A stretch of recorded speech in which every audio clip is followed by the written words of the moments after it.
내부 테러 들어오는 거 아니야? 자, 봅시다. 룰루랄라.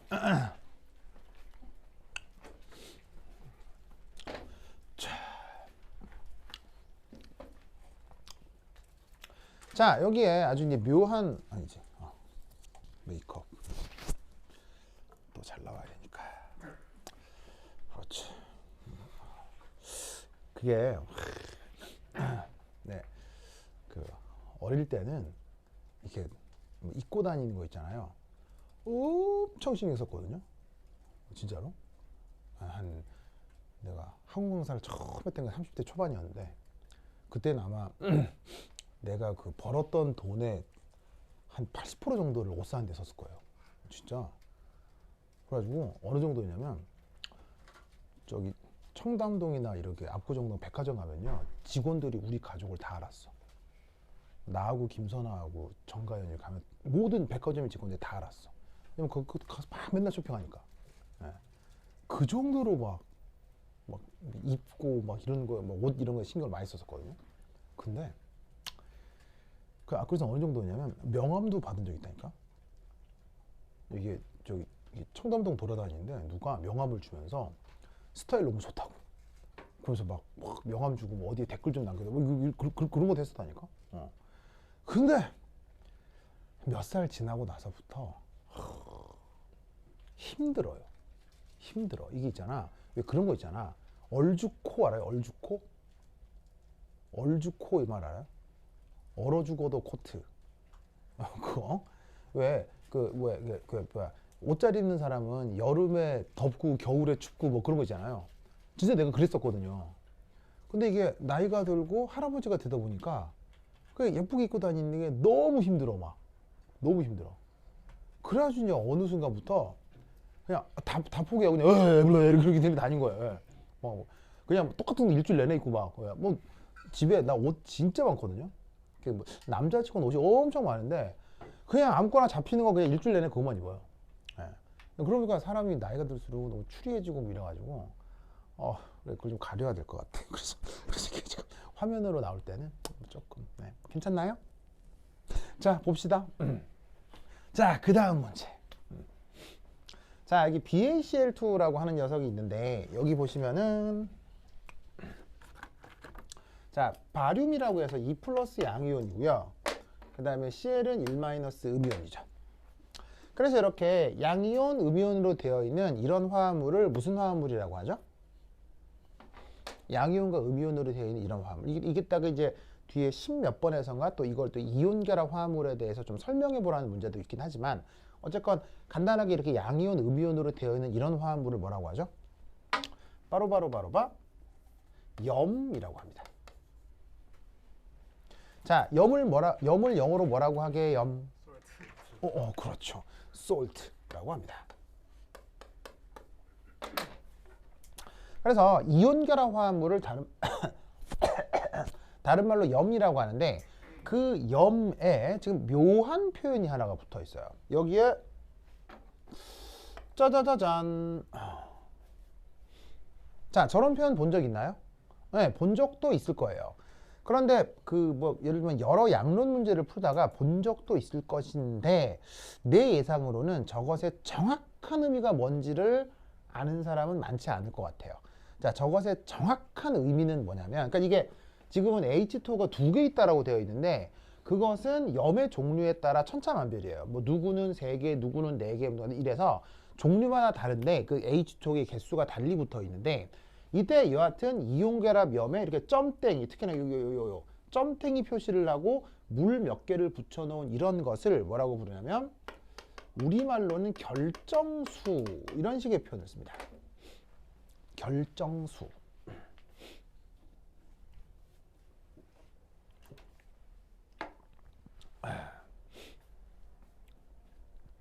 자, 이 결정수는 사실 이제 언제 등장하냐면 여기만 살짝 좀 얘기를 해보면 이온 결합 염, 그러니까 염 중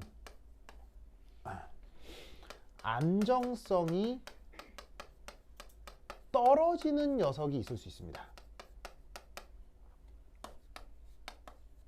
거기에 결정수가 포함될 수 있습니다.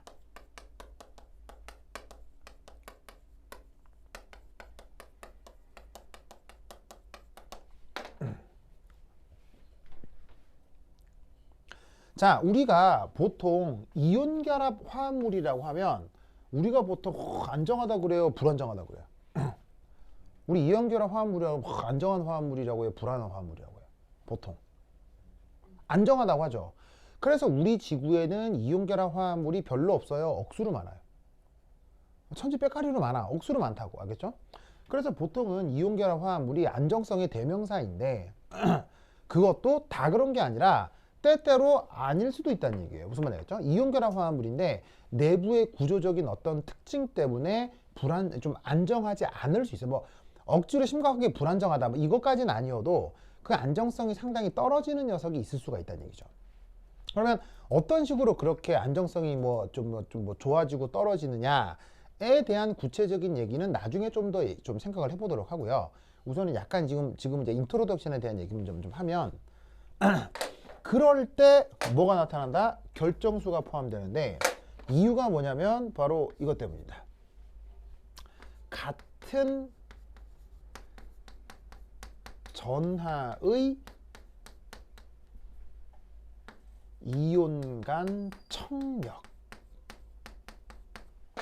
자, 이게 무슨 말이냐면 자, 양이온만 있다, 음이온만 있다 라고 하면 양이온하고 음이온 사이 인력이 있다 이렇게 생각하면 되겠죠. 그렇겠죠? 그런데 실제 이온결합 화합물들은 양이온과 음이온이 아주 여러 개 모여된 화합물이에요. 아주 여러 개가. 그러면 양이온 하나, 음이온 하나만 있는 게 아니고요. 양이온 여러 개, 음이온 여러 개가 막 쌓여서 만들어진 게 이온결합 화합물이거든요. 그러다 보면 이온결합 화합물 내에서는 양이온과 음이온 사이에 인력만 있는 게 아니라 음이온, 음이온끼리의 청력, 양이온, 양이온끼리 청력도 나타나요. 무슨 말인지 알겠어요? 왜냐하면 양이온, 음이온이 하나만 있는 게 아니라 억수로 많기 때문에. 그러면 그때 그 같은 전하 간 청력이 있을 수 있겠죠. 그 청력을 완화시키기 위해서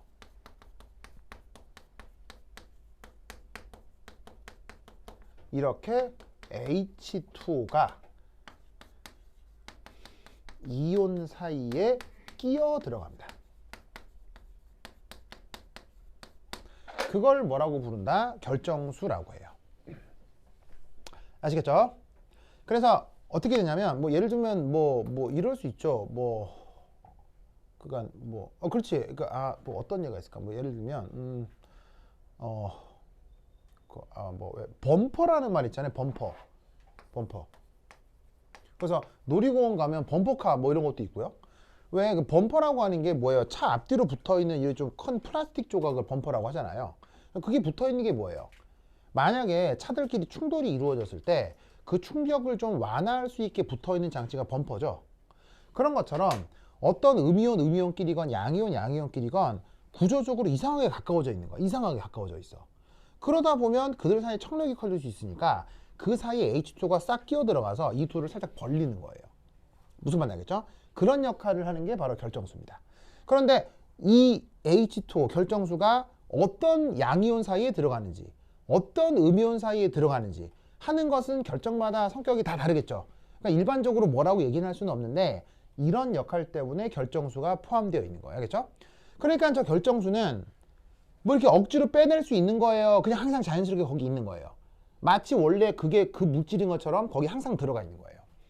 그래서 표기를 할 때 이런 식으로 표기를 하는 거죠. 무슨 말인지 알겠죠? 그래서 이게 막 예를 들어 상온의 경우는 이렇게 쓸까? 요건 1 이렇게 쓰고 두 번째는 매우 고열 조건에서는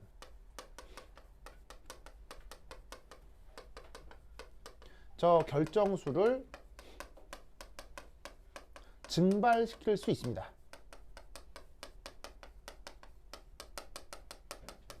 하지만 상온에선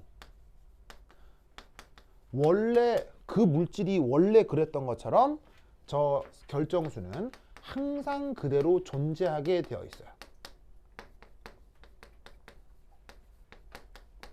그러니까 막 1000도, 2000도로 가열해서 완전히 열을 가열해 결정수를 날려버려도 식히는 과정 속에서 알아서 수증기를 다시 빨아들여 그 내부 원래 결정수가 있을 자리에 다시 H2가 정확하게 딱 들어가요.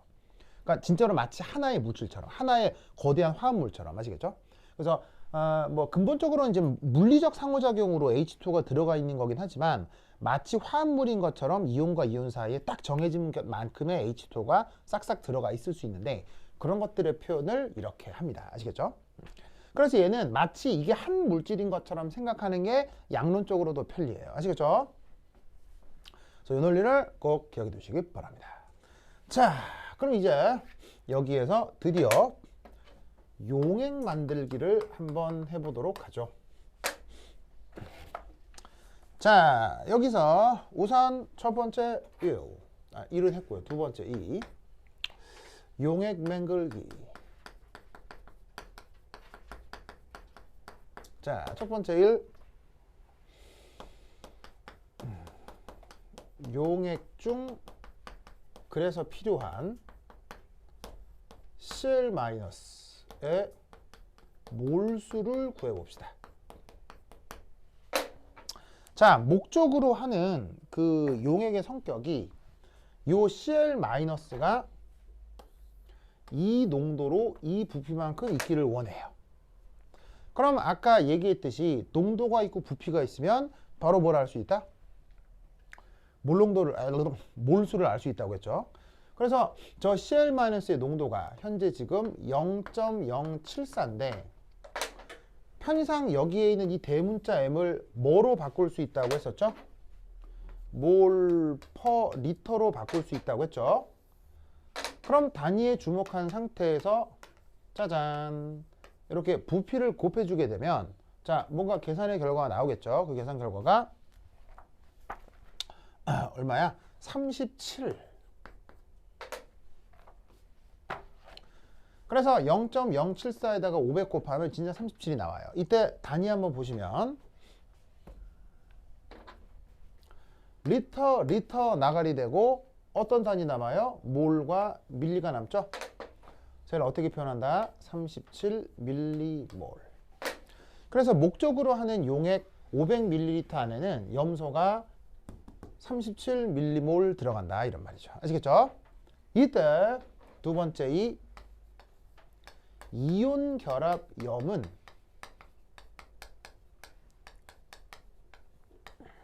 어떻게? 수용액 중에서 100% 완전히 이온화한다 라고 항상 가정을 해줍니다. 아닐 수도 있거든요. 그래서 여러분들은 중학교나 초등학교 때 뭐 앙금 이런 말 들어본 적 있을 텐데 들어봤죠? 저번 시간에도 내가 한번 언급한 적이 있는데 앙금 혹은 한자말로 다른 말로 뭐라고 한다고 했죠? 침전이라고 한다고 했죠. 그래서 이온결합 물질 중에는 사실 물에 안 녹는 애도 있어요. 근데 물에 안 녹는 애는 안 녹는다고 어떻게 얘기를 해줘요. 알겠어요? 안 녹으면 진짜로 그럼 잘 봐. 보통 이온결합 물은 물에 잘 녹는 게 대부분이거든. 근데 안 녹으면 그건 보통의 현상이야, 특별한 현상이야. 특별한 현상은 얘기를 해줘야 되겠어, 안 해줘야 되겠어? 꼭 해줘야 된다고. 그러니까 문제에 얘는 물에 잘 안 녹는 침전이에요 라는 표현이 문제에 어떤 식으로 나와. 그럴 경우만 안 녹는 거고 그런 표현이 없잖아? 그러면 연음은 무조건 다 녹는 거야. 그렇죠? 무조건. 그렇게 인식해야 돼. 그렇다면 이때 저기에 있는 BaCl2. 자, 얘가 솔리드. 이거 솔리드. 자, 다른 말로는 결정으로 고체로 있을 때만 결정수의 존재가 의미가 있는 거고요. 그게 아니라 여기에 있는 이 BaCl2가 물에 녹아. 그러면 물에 녹아 들어가면 제일 많은 성분이 누구겠어? 물에 녹아 들어가면 제일 많은 성분. 물이겠지. 그럼 물에 녹아 들어간 수용액 상태에서는 이게 원래 물에 있었던 물인지 이온 결정 고체 안에 있었던 결정수인지 구분이 되겠어 안 되겠어? 전혀 되지 않아. 무슨 말이겠어요? 그래서 고체 결정 상태에서는 결정수를 표현해 주지만 물에 녹았다라고 하면 그런 표현이 전혀 필요가 없다고요. 아시겠죠? 그래서 이제 얘가 물 속에 녹아 들어가면 이런 식으로다가 짜잔 바륨이 2 플러스 양이온으로 그리고 염쇼가 이렇게 1 마이너스 음이온으로 녹아 들어간다 이런 말이죠. 이때 이 한 단위당 염소가 2개가 있으니까 여기다가 2 이렇게 곱해주면 되겠네요. 무슨 말 알겠죠? 5 그렇다면 3 용액 중에 첨가할 바로 BaCl2 2H2O 솔리드의 몰수. 자, 이건 어떻게 계산할 것이냐? 자, 목적에 Cl-의 몰수가 37mm몰이죠. 근데 BaCl2는 한 단위 녹을 때마다 그 Cl-가 두 단씩 생기는 거예요. 그렇다면 Cl-를 용액 쪽으로 공급하기 위해 BaCl2를 사용할 텐데 이때 이 BaCl2를 몇 몰 처리를 해주면 37mm몰의 Cl-가 물속에 있게 해주겠냐는 거예요. 바로 어떻게 되겠습니까? 37mm몰만큼을 2로 나누어 주시면 되겠죠. 알겠죠? 왜? 얘는 1몰 들어가면 2몰 생기니까 절반을 넣어야 목적의 몰수가 생기겠습니다. 그러면 이때 네 번째 첨가할 BaCl2 2H2O 솔리드의 질량을 계산해 보죠.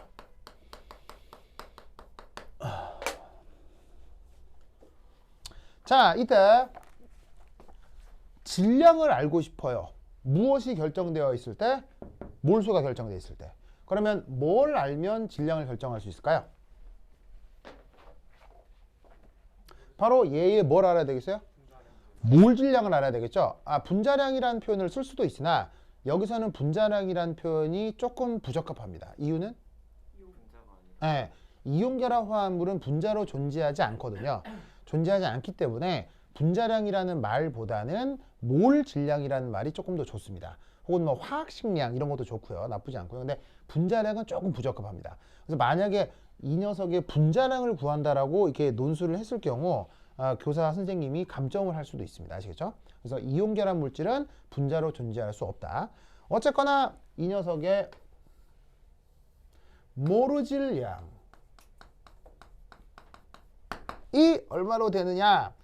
또 찾아봤지. 봤더니 얼마더라? 244.26g/몰. 아시겠죠? 이 정도가 나옵니다. 자, 여러분, 저 몰 질량은 어떻게 구하시면 되겠어요? 바로 주기율표 뒤지면 되죠? 주기율표에 바륨 원자량, 염소 원자량, 수소 원자량, 산소 원자량 다 있거든요. 그거 쭈쭈쭈 다 더하시면 이게 나와요. 알겠죠? 다만 뭐 이렇게 막 찾고 귀찮으니까 한꺼번에 내가 찾아놨어. 자, 그리고 여기서 중요한 건 물에 녹아버릴 때는 결정수가 있냐 없냐가 구분이 안 되겠지만 고체로 존재할 때는 이 H2 역시 엄연한 포함 물질이에요. 아시겠어요? 그러니까 몰 질량을 고려할 때 H2O가 있는 것까지 다 몰 질량을 고려해야 돼. 그러니까 바륨 더하고 염소 더하고 수소도 더하고 산소도 더하고 한 개 244.26이라는 거야. 알겠지? 그렇다면 그 질량을 어떻게 계산하느냐? 자, 여기 모르수 있고 여기 질량 있잖아요. 질량. 그럼 질량 그램 퍼 몰과 몰수가 있으니까 바로 그 질량은 244.26g per 몰에다가 저기에 있는 37mm몰을 짜잔. 아시겠죠? 이렇게 계산해 주시면 되겠습니다. 그러면 간단하게 계산하면 대략 4.5g 정도가 나와요. 알겠죠? 그래서 결국 어떻게 BaCl2 2H2O 솔리드를 4.5g만큼 준비해야 돼. 아시겠죠? 알겠죠? 오케이, 자다. 그래서 이제 용액을 한번 만들어 볼 텐데 그 용액 만들기에 계산을 좀 해봤다면, 자, 여기 준다. 줄게요. 준다. 에잇.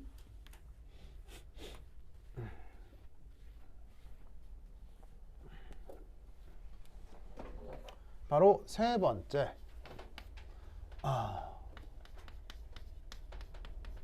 용액 만들기 실험을 좀 해보도록 하겠습니다. 왜? 여러분 실험 평가도 하는 거 아시죠?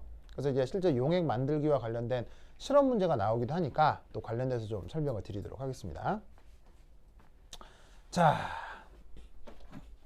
우선 이렇게 합니다. 실험실에 가시면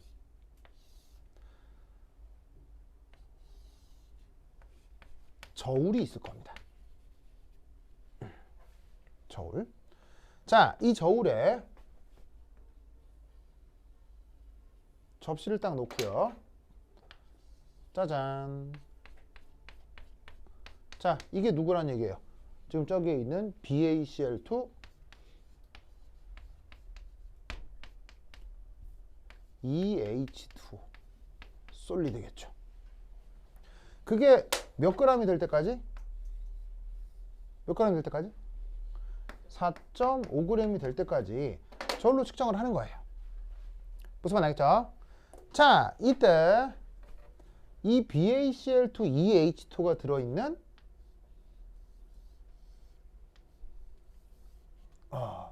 시약병이 있겠죠. 그래서 이거 이제 뭐냐면 BaCl2 2H2O 시약병. 아시겠죠? 그럼 이 시약병을 이제 실험실에서 사용하는 숟갈대기가 있어요. 숟갈대기. 그 이제 스패츌러라고 하기도 하는데, 하여튼 숟갈대기로 이렇게 떠서 이렇게 이제 옮기는 거지. 그래서 얘를 우리말로는 시약수저, 영어로 스패츌러라고 하는데, 근데 철자가 떠오르지가 않네. 철자가 영어 표현으로는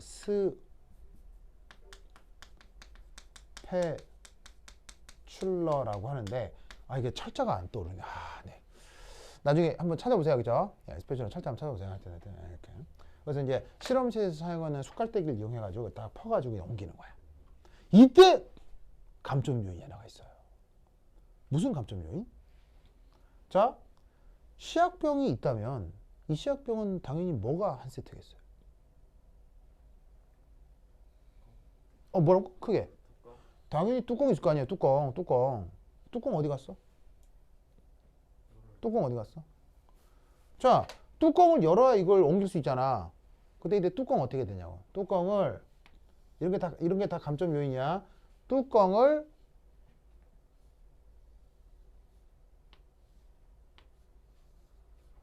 바닥에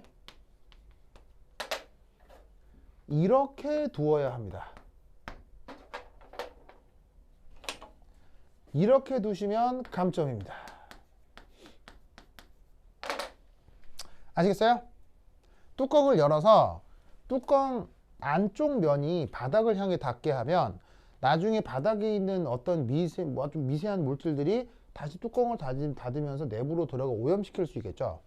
그래서 시약 뚜껑은 항상 그 내부가 하늘을 보게 이렇게 이 땅 위 두셔야 되겠어요?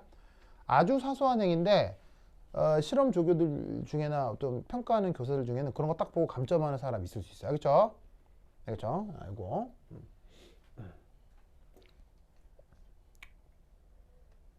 자, 그 다음 이제 이놈을 자 어디에 옮기느냐. 이 줄게요. 준다. 에잇.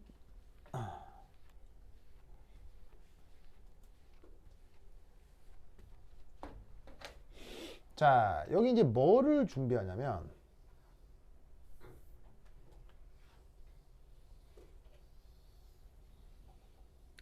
이렇게 호리병처럼 생긴 그 실험 기구가 있어요. 실제로는 조금 더 예쁘장하게 생겼거든요. 되게 예쁘장하게 생겼어요. 이렇게 그 뭐 호리병처럼 요렇게 생겼는데 크기는 천차만별이야. 천차만별. 그래서 이제 그 천차만별인 이 그릇의 이름은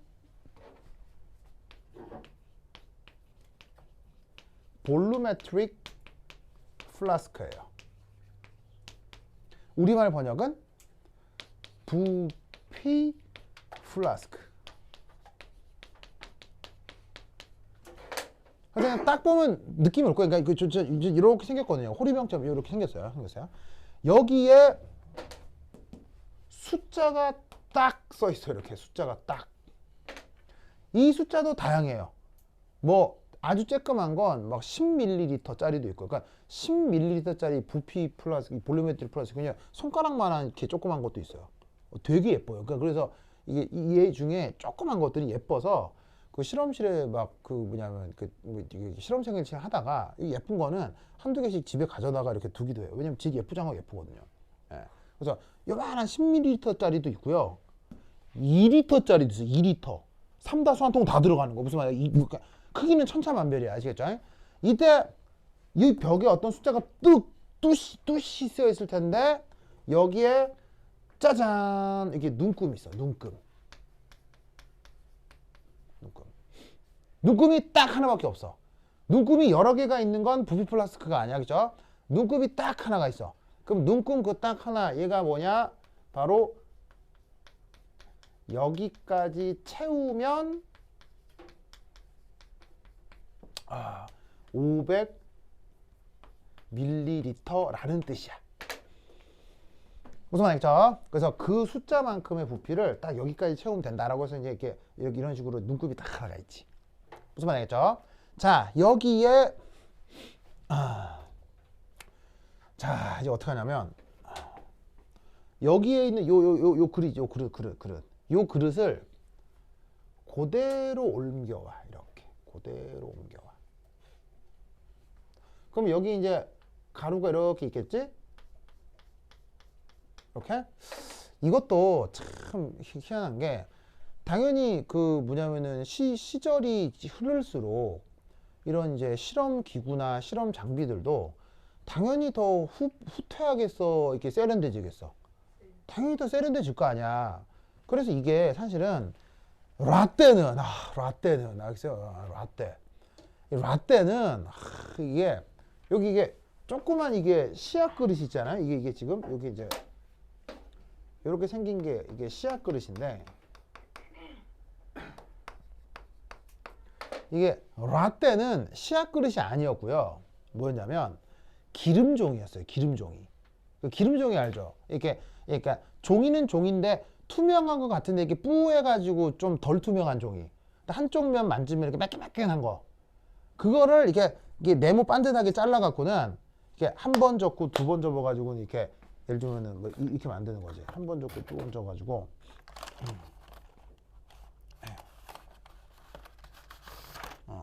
이거 이제 예를 들면 이렇게 시약 종이를 이렇게 하고 이렇게 하면 아유 어디 갔어?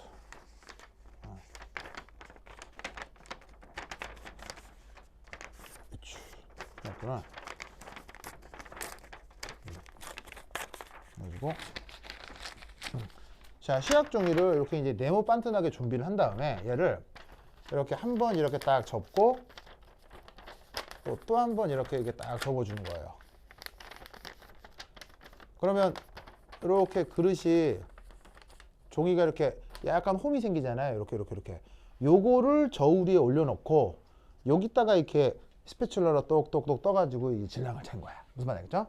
그래갖고 이제 그걸 가져다가 이제 나중에 여기다가 이렇게 넣는 거거든. 라떼는 알겠어요? 근데 요즘은 기름종이가 아니고 이걸 대용해주는 일회용 플라스틱 그릇이 나와요. 일회용 플라스틱 그릇. 그래가지고 기름종이가 아니고 왜 페트병 같은 그런 플라스틱 있잖아. 그런 걸로 아주 얄푸리하게 플라스틱 이 그릇이 요만 조그만 그릇이 나와.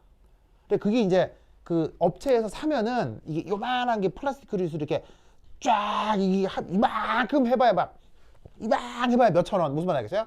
그거를 이제 쌓아놓고 필요할 때마다 이게 하나씩 들어가지고 이게 해갖고 쓰고 버리는 거야. 무슨 말 알겠죠? 요즘은 좀 더 편한 거지. 옛날에는 막 종이 해갖고 막 나중에 물 떨어지면 막 추추 젖고 막 이런데 이제 요즘은 이제 그릇이 또 좋아져가지고 거기다가 이제 해가지고 그릇채로 옮기니까 좀 더 안정적이고 알겠죠? 네. 그래서 그렇게 요즘은 조금 더 그럴듯한 실험 기구들이 여하튼 많아요. 알겠죠? 여하튼 이제 그놈을 가져다가 여기 이제 가루가 막 있을 거 아니요? 이때 여기다가 실험실에 가면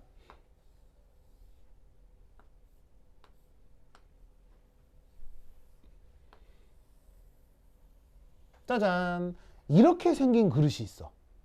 그리고 여기에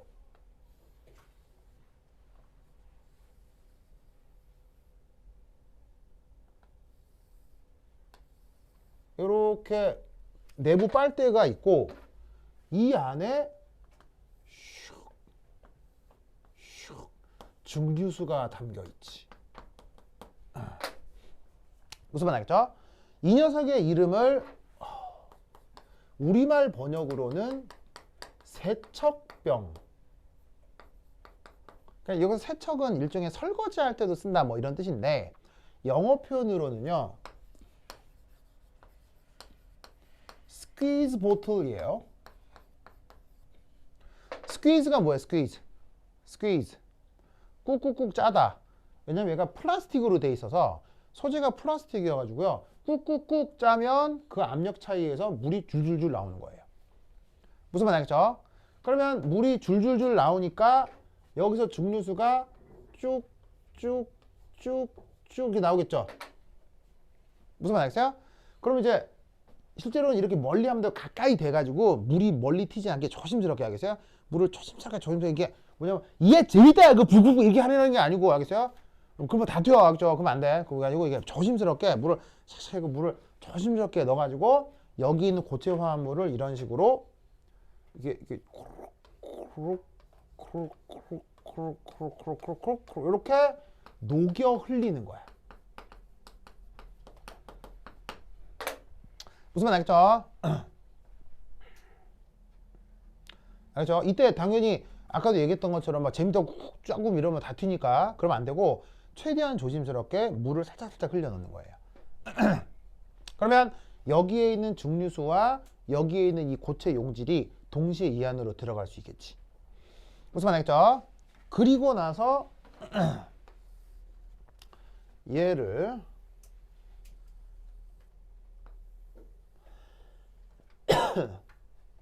안에 집어넣으면 짜잔 아직 녹지 않은 용질과 짜잔 함께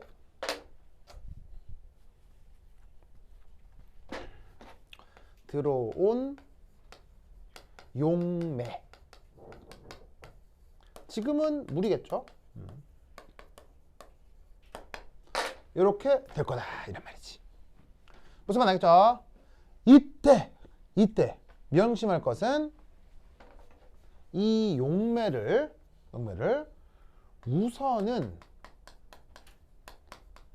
절반 정도만 채웁니다. 자, 아까 어쨌거나 용액을 500ml까지 만들어야 되잖아요. 그럼 500ml까지 만드니까 증류수를 여기까지 채우면 500ml라는 얘기겠지. 근데 처음부터 용매를 바로 500ml 끝까지 채우면 곤란할 수 있어요. 어떻게 해야 되냐면 우선은 용매를 적당히 절반 정도까지만 부어요. 무슨 말 알겠죠? 그리고 나서 얘를 다 녹인 다음 다시 물을 부어 부피를 500으로 맞춰야 돼요. 왜일까요? 왜일까요? 반드시 에이 500이니까 500개 다 채우자 이러면 안 돼. 안 되고 반드시 용매를 조금만 넣고 다 녹이고 나서 물을 다시 부어 500까지 맞춰야 돼요. 왜일까요? 녹는 과정에서 부피 변화가 생깁니다. 정답. 녹으면서 부피가 변할 수 있어요. 어떤 경우는 녹으면서 부피가 약간 늘어날 수도 있고요. 어떤 경우는 부피가 줄어들 수도 있어요. 500까지 딱 맞췄는데 부피가 줄어드는 건 사실은 문제가 안 될 수 있거든요. 줄어들면 다시 물 넣으면 되니까. 근데 500까지 딱 맞췄는데 야! 물 늘어났어. 으액이 되는 거야. 무슨 말인지 알겠죠? 이거 다시 빼야 되나? 뭐가 되나? 이렇게 무슨 말인지 알겠죠? 곤란해질 수 있다고. 그래서 어떻게 된다? 녹는 과정에서 부피가 달라질 수 있기 때문에 반드시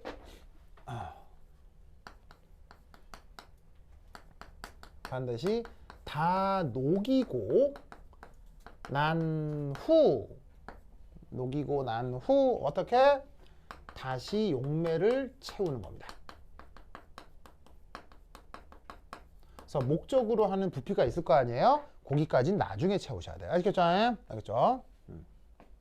이때 녹이는 거 이것도 중요한데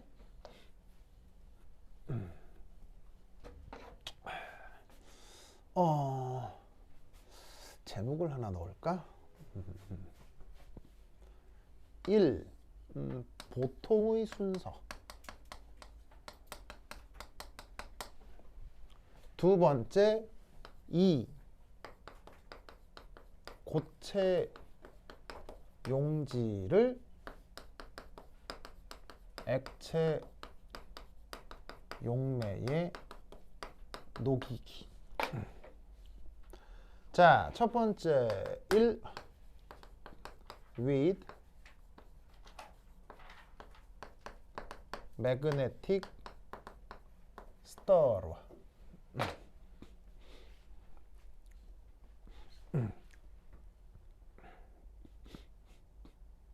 자, 저기 어떤 말이 있냐면 with 관사 stir러.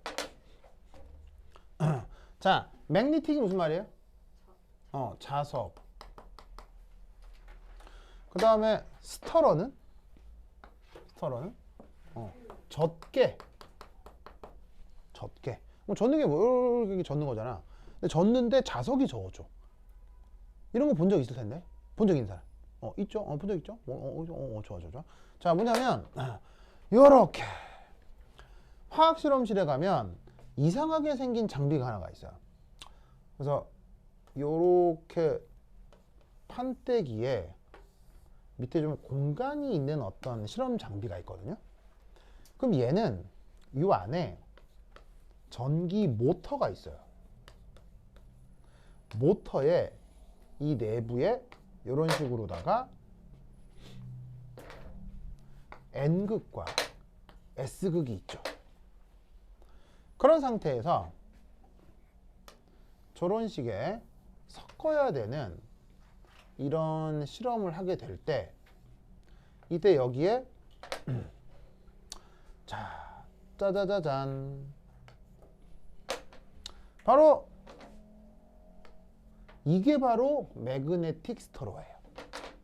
뭐냐면 한쪽이 N극, 한쪽이 S극이 들어가 있는 막대 자석이에요.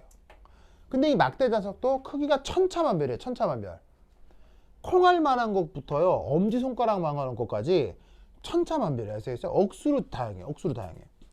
그런데 얘가 그냥 자석은 아니고 당연히 자석이라고 해서 이 안에 넣어놨는데 안에 있는 용액이나 용매랑 반응하면 되겠어요? 안 되겠어요? 안 되겠죠. 그래서 어떻게 된다? 얘가 겉표면이 이렇게 반응성이 거의 없는 플라스틱 코팅이 돼 있어요. 그래서 플라스틱 코팅된 막대기 자석이야. 그걸 매그네틱 스터러라고 해요. 아시겠죠? 보통 색깔은 흰색이고요. 그래서 걔를 넣고 이 밑에 장비를 작동시키는 거예요. 그럼 어떻게 되냐면 얘가 이 안에서 뱅글뱅글 돌아가면 얘도 이 안에서 어떻게 되겠어요? 자력에 의해서 같이 뱅글뱅글 돌아가겠죠. 이렇게 하면 이 안에 있는 내용물을 사실 금방 녹일 수 있어요. 그래서 이 매그네틱 스터러는 진짜 이거 안에서 이제 웽 들어가거든요. 웽 들어가면 진짜 엄청 잘 녹일 수 있어요. 알겠죠? 그래서 이런 방법을 쓸 수도 있는데 내가 강조하고 싶은 건 요거예요. with a bare hand.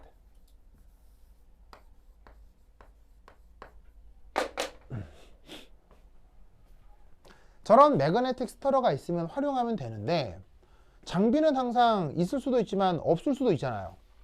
그럼 없는 경우는 어떻게 해야 돼? 없는 경우는 없는 대로 해야지 뭐. 알겠어요? 그러면 없는 대로 손으로 어떻게 하냐고요? 손으로. 바로 명심할 것은 반드시 기억하실 거 이겁니다.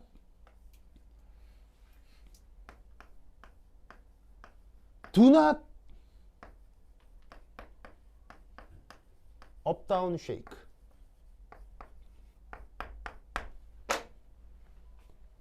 절대로 업 다운 쉐이크를 하시면 안 됩니다. 자, 업 다운 쉐이크라는 게 뭐냐면요. 이 페트병 하나 줘보실래? 자, 여기에 어떤 내용물이 있다고 칩시다. 자, 업 다운 쉐이크를 뭐를 업 다운 쉐이크라고 한 거냐면요. 그러니까 뭐냐면 정확하게는 이제 업사이드, 바텀 오브 업사이드. 이거 하면 안 된다고. 알겠어요? 이렇게 하면 안 돼. 근데 사실 그럼 왜 이렇게 하면 안 되냐? 근데 사실은 이렇게 어떤 고체를 놓고 액체를 녹이잖아요. 액체에다가 고체를 녹이잖아요. 그러면 실제로는 이렇게 했을 때 제일 빨리 녹아요. 이게 액체를 안에 넣어두고 위아래를 번갈아 뒤집어주면 안에 일부 있었던 공기랑 섞이면서 이제 그 유체역학적으로 와류라는 현상이 생겨요. 그래서 몇 번만 업다운을 뒤집어주면 안에 있는 액체를 구성하는 분자들의 운동 에너지가 억수로 활발해져서 진짜 정말 잘 녹아요. 사실은 확실하게 녹으려면 업다운 쉐이킹이 제일 좋아요. 그래서 실제로는 요리 같은 걸 할 때 뭘 녹일 필요가 있잖아요. 예를 들면 요리를 하는데 소금을 무슨 소스에 녹여야 된다. 그럼 사실은 그 요리 같은 거 할 때는 업다운 쉐이킹 하시면 돼요. 정말 잘 녹아요. 그래서 완벽하게 녹아요. 업다운 쉐이킹을 하면. 근데 실험을 할 때는 절대 이러면 안 돼요. 왜일까요? 온도 변화 이런 거. 아, 온도 변화요? 위치 에너지 묻을 수 있습니다. 정답. 무슨 말이냐면요. 이렇게 하잖아요?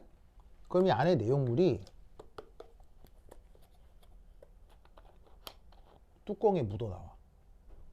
무슨 말 알겠어요? 이게 실험 오차야. 무슨 말 알겠죠?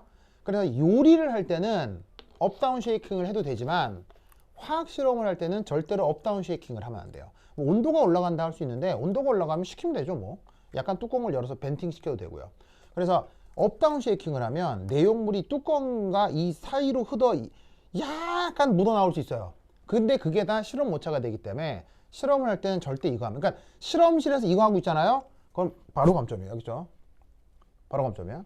그럼 어떻게 녹여야 돼? 좀 귀찮더라도 요렇게. 무슨 말 알겠죠? 요런 걸 뭐라고? 스월링이라고 합니다. 스월링. Do swirling. 알겠죠? 요렇게. 그래야 어떻게 된다? 요 내용물이 바깥쪽으로 빠져나오지 않고 얌전하게 녹을 수 있어요. 다만 편하겠어요? 귀찮겠어요? 매우 귀찮습니다. 그렇죠? 그래서 사실은 이게 있으면 좋은데 없다고 하면 이렇게 하겠죠? 이렇게 하면 이거 안 된다. 그렇죠? 안 된다. 그렇게 해가지고 녹인 다음 맞춰야 돼. 알겠지?